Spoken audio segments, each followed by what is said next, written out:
रौता मेडिकलमा आएर म बसिरहेको छु। म मात्रै होइन, भाउजूहरू पनि बसिराख्नुभएको छ सबैजना यतापट्टि। अनि यता अरू पनि पेसेन्जरहरू पुरा बसिरहेको छन् रौता मेडिकल हस्पिटलमा। अनि यही मेरो गाडी पनि यस्तो बसिरहेको छ, घाममा टन्टलापुर घाम चर्केका छन्, यस्तो गर्मी छ, यस्तो के गर्नु।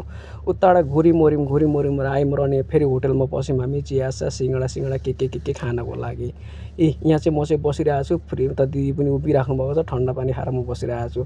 अनि यसो हेरेको मरधनसिरी बजारमा चाहिँ यस्तो रहेछ, पुरै टमाटर समाटर टिल्ल परेर टल्किरहेको छन्, बोडी हरियासरिया कुक्रिक परेर ओइलिसके, गर्मी पनि यस्तो छ। यो चाहिँ होटलको दृश्य, यो होटलमा चाहिँ हामीले खाएर निस्केका अब। अनि अरू टमटमतिर पनि सबै बसिरहेका छन्, आउने गइरहेका छन्, जाने गइरहेका छन्, आउने आइरहेका छन्, जाने गइरहेका छन्, के गर्नु, यस्तै हो जिन्दगी। यहाँ चाहिँ मेरो गाडी यहाँ घर घुरौँ भनेको त एक्सेल गयो ग्राममै भाँच्यो एक्सेल, के गर्नु। अब पर्खिनु पऱ्यो मेकानिकलाई फोन गरेको छु, अब आउँछ होला एकछिनमा र मेरो गाडी चाहिँ बनाइन्छ। यता चाहिँ खोलखाल पारिदियो मेरो गाडी, आन्द्राभुँडी सबै निकालिदियो, के गर्नु, यस्तै रहेछ जिन्दगी भन्ने चुप्पो लाग्यो। घाममा पनि यस्तो बसिरहेको छु गाँसाको फेदामा, मेकानिक कतिखेर आउँछ, आउँदैन, हेरेको छु आउँछ कि भनेर केको मेकानिक आउँछ। अनि बल्ल यी गाडी चाहिँ साइडमा लगाएर उत्तानो पारिदियो, कुकुरले मुते जसरी मुत्नु थाल्यो मेरो गाडीले, यस्तै हो जिन्दगी, के गर्नु। गाडी पारिदिएँ मैले उत्तानो।